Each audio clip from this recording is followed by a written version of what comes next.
Boya болған сөзі жылман, кімді көрсем есімнен. Бетті бастым қатты састым, тура қаштым жанымнан.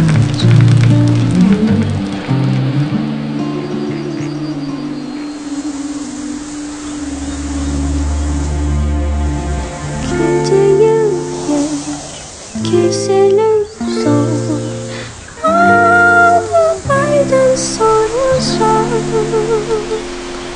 aşkım yıktın, şimdi ettin, bozkalettin